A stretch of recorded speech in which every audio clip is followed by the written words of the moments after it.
நடந்த சம்பவம் எல்லாருக்கும் தெரியும். விஜய் அவர்கள் அதுக்கு ஒரு வீடியோ ஒன்று வெளியிட்டாரு. அதை பார்த்து சீமான் அவர்கள் எங்க போனாலும் அந்த வீடியோவை பத்தி விமர்சிக்கிறாரு. அவர் முகத்துல ஒரு சோகமே இல்லை, அவரால் தான் இறந்தாங்கன்ற மாதிரி. சரி, ஓகே, அதை நாங்க ஏத்துக்கிறோம். ஆனா நீங்க ரொம்ப சோகமானவர் தான், கண்டிப்பா நாங்க அதை ஏத்துக்கிறோம். அதுக்காக ரொம்ப கஷ்டப்பட்டிருக்கீங்க, ஓகே.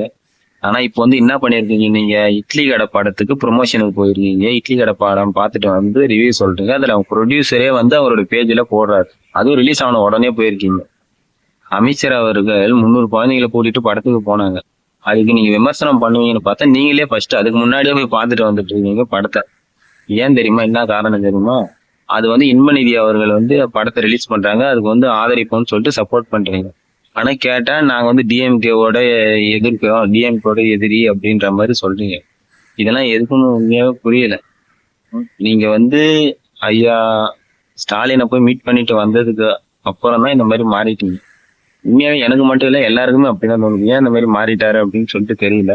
உங்களோட பேச்சு எல்லாம் அவ்வளவு பிடிக்கும். ஒரு 4 மணி நேரம் 5 மணி நேரம் கூட தொடர்ந்து நீங்க பேசுறதுலாம் கேட்டுக்கிறோம். இப்படி ஒரு தலைவனா அப்படின்ற மாதிரிலாம் நாங்க வியர்ந்து பார்த்துருக்கோம். ஆனா நீங்க இப்போ நடந்துக்கிறதெல்லாம் பார்க்கும்போது, பேசுறதெல்லாம் பார்க்கும்போது, சாட்டை எண்ணம் பேசுறதும், யாருமே டிஎம்கே விமர்சிப்பதே இல்லை. அது எதனாலன்னு தெரியல. தேர்தல் கிட்ட வர வர அந்த மாதிரி மாறிட்டீங்கன்னு தெரியல. ஒன்லி டார்கெட் தளபதி தளபதி விஜய் அவர்களை மட்டும்தான் விமர்சிக்கிறீங்க. அது என்னன்னு யாருக்கும் புரிய மாட்டேங்குது. இதனால என்ன பிரச்சனைனா, உங்களுடைய மதிப்பை நீங்களே வந்து இழந்துட்டு வரீங்க. அது உங்களுக்கு தெரிய மாட்டிருக்கு. அதுதான் உங்களை நம்பி இருக்கிற தம்பிகளுக்கே கொஞ்சம் குழப்பமாயிடுது. உண்மை எனக்கே ஒரு குழப்பமா இருக்கு. என்னடா அண்ணன் மாறிட்டாரு, நீ ஸ்டேஜ் ஏன்னா ஒரு மாதிரி பேசுறீங்க, ஸ்டேஜ் விட்டு இறங்கி வந்துட்டீங்களா, அது வேற மாதிரி ஆயிடுறீங்களா என்னன்னு தெரியல.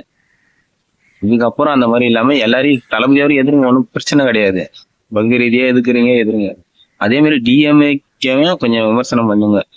அவங்க பண்றது எல்லாமே கரெக்ட் அப்படின்ற மாதிரி. ஏன்னா இவ்வளவு பெரிய கரூர் இதுவும் நடந்து இருக்கு.